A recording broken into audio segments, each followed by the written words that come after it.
Sulmet do të vazhdojnë derisa Miloševići të lëviz nga pozicionet e deri tanishme, ka deklaruar sekretari i përgjithshëm i NATO-s Javier Solana në një intervistë me radion franceze. Presidenti amerikan, kancelari gjerman dhe kryeministri britanik përshëndetën aksionet bombarduese të NATO-s. Ndërkohë, forcat serbe kanë ndërmarrë aksione duke ekzekutuar civil dhe aktivistë të ndryshëm shqiptar në Kosovë. Intervistë me sekretarin shtetor pranë Ministrisë së Jashtme gjermane Wolfgang Ischinger. Gjatë misionit me ju në mikrofon Islam Spahiu.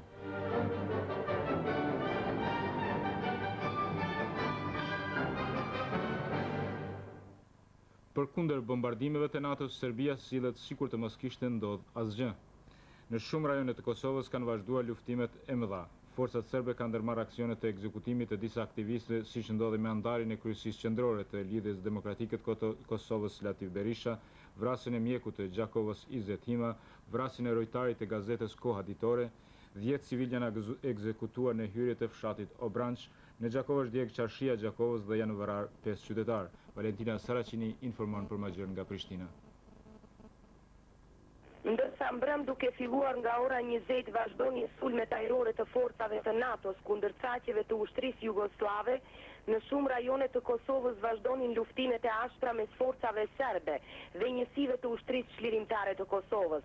Sipas njoftimeve që kanë mundur të plasojnë në Gjermëtani burimet shqiptare, konfrontimet të ashpra u zhvilluan në rajonin e Drenicës, në zonat e fshatrave të Glogovcit të Skënderajt, pastaj në shalën e Bajgorës dhe zonat Rëzmalit Qyqavica, si dhe luftimet të ashpra u zhvilluan edhe në zonat e komunës së Podujevës. Konfrontimet kanë vazhduar edhe gjatë ditës së sotme, ndërsa prania e madhe e forcave serbe dhe djegjet e shtëpive të fshatrave shqiptare, sipas burimeve të LDK-s në Prizren, pati mbrëm dhe sot në regionin e Vërinit, por digjen po ashtu edhe fshati Pirane e fshatra të tjera të afërt.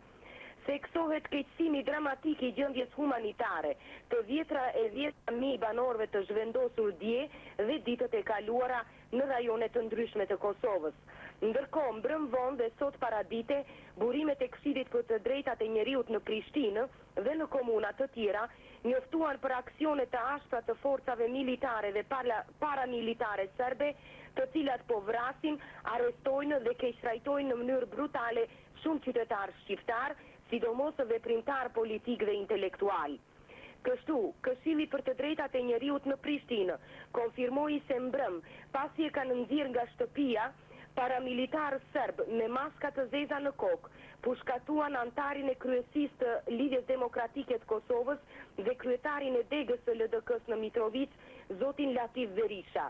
Po në Mitrovicë, mbrëm paramilitar të maskuar serb në shtëpinë e tij pushkatuan Agim Mehmet Hajrizi, 39 vjeç, kryetari i kuvendit të sindikatave të Kosovës, si edhe nënën e tij dhe djalin 12 vjeç. Në Prizren, në shtëpinë e tij, gjatë ndërhyrjes të personave të panjohur, për të cilët nuk saktësohet nëse ishin paramilitar apo policë serb, është plagosur rënd nën kryetari i LDK-s Eqrem Kryeziu dhe vajza e tij 17 vjeçare, than burimet e Këshillit për të drejtat e njeriut në Prizren. Jeta e këtyre të plagosurve nuk është në rrezik. Nga burimet e LDK-s dhe Këshillit për të drejtat e njeriut në Podujevë, ndërkaq, konfirmohet se në hyrje të fshatit Obrançë, forcat serbe mbrëm pushkatuan 10 civil shqiptar, si edhe 2 të tjerë në udhëkryqin rrugor Podujevë-Kërpimeh. Djegje të shtëpive shqiptare në mënyrë masive ka pasur dje dhe sot, që nga qershit e Llapashticës deri te fabrika e tjegurave dhe shtëpit që janë ngjitur me lagjet e qytetës së Podujevës. For Yugoslav air defenses, other planes took off from bases in Italy, among them Luftwaffe Tornadoes. NATO ships in the Adriatic fired their own cruise missiles, a formidable array of armor aimed at forcing Slobodan Milosevic to abandon his offensive in Kosovo. The conflict... And then there is also an air defense system and a barracks in Danilovgrad. So it's not surprising that they went for targets like that. After all, the Yugoslav army in Montenegro has said very much so that it is with the rest of the armed forces of Yugoslavia.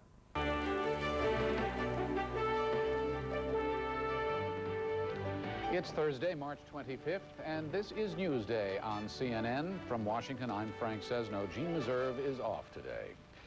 At this hour, night is beginning to fall in Yugoslavia, and with it may come an expected second round of NATO airstrikes. NATO officials say more than 40 targets were hit in the assault that began Wednesday night, most of them connected to the country's air defense system. Also hit were military command and control facilities. NATO's top general says the strikes were a success and says the effort to shut down the Serbian president's military capabilities is comprehensive. We aim to put his military and security forces at risk. 10 civilians were killed in the strikes and more than 60 others seriously injured. In a telephone interview earlier today, Yugoslavia's deputy prime minister reacted to the attacks. Sirens have already sounded for short periods, at least twice today in Belgrade, as the city steels itself for further NATO attacks. CNN's Tom Mintier was in the capital during Wednesday's raids, reports on the aftermath and the official reaction. This is the view from Belgrade. Serb television, hospital scenes of the injured, reportedly civilian victims of a war diplomacy was unable to stop. The Yugoslav military says NATO missiles and bombs targeted more than 40 locations, including 5 airports, 5 barracks, command and control centers, and storage depots. Throughout the night, television pictures flickered on the screen of the damage. It was difficult to tell what had been hit. Buildings were reduced to rubble. The Yugoslav army says some women and children had been killed in a military housing area just outside Belgrade. From Novi Sad in the north to Pristina in the south, the bombs and cruise missile strikes were not limited to Kosovo. Yugoslav's federal minister, Goran Matić, says his government's response to the first wave of attacks will not be a diplomatic initiative. We are ready. President Milosevic, according to Tanjung news agency, offered congratulations to his air defense forces. Yugoslav media reported that at least one NATO plane was shot down over Serbia. Air raid sirens could be heard several times on Thursday in Belgrade, but no word from Yugoslav authorities if attacks actually took place. The center of the city has not been hit, but what may be seen as strategic targets on the outskirts have been struck at least once, if not twice. Tom Mintier, CNN, Belgrade. Reaction and refugees in the region now. In neighboring Macedonia, CNN's Matthew Chance joins us. About to receive a briefing from the National Security Team, as you can see. I'm very grateful that our crews returned home safely after their work last night. And I'm very grateful that the United States Congress has expressed its support for them. I want to say again that our purpose here is to prevent a humanitarian catastrophe or a wider war. Our objective is to make it clear that Serbia must either choose peace or we will limit its ability to make war. And we're going to get a briefing and lay further plans today. Mr. President, yesterday you listened to the briefing room 3. Good evening. What can you tell us, David?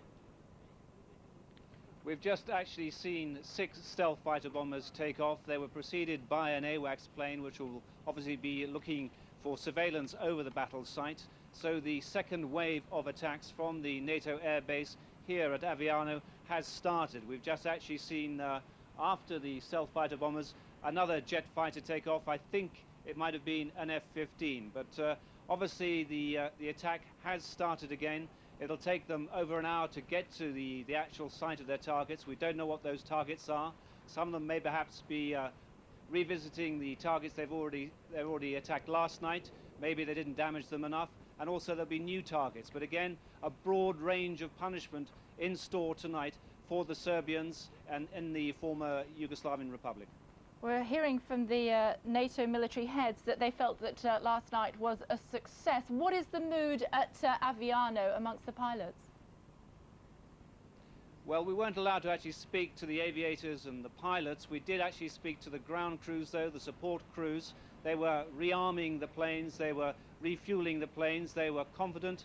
They thought they were doing a good job, and they knew why they were doing it. They realized that they're involved now in the skies above Serbia because they're trying to stop a humanitarian disaster. And each of them was saying that was the reason for their job, and they were happy they were doing that job. We are hearing also from the Reuters news agency that the Italian Prime Minister feels that it's now time for a fresh diplomatic initiative on Kosovo. That's lead in this mission with the military option. Was the OSCE not able to do anything by itself? Yeah, well, as you explained, we had to withdraw this past Saturday. we found that the conditions in Kosovo were such that we were no longer able to do what we'd been sent in to do. We were there to verify a ceasefire that had, in all intents and purposes, had broken down. We were also trying to do some other things that, because they were denying us access to all parts of the region, we just couldn't do them anymore. At the same time, the threat to our people was constantly rising. So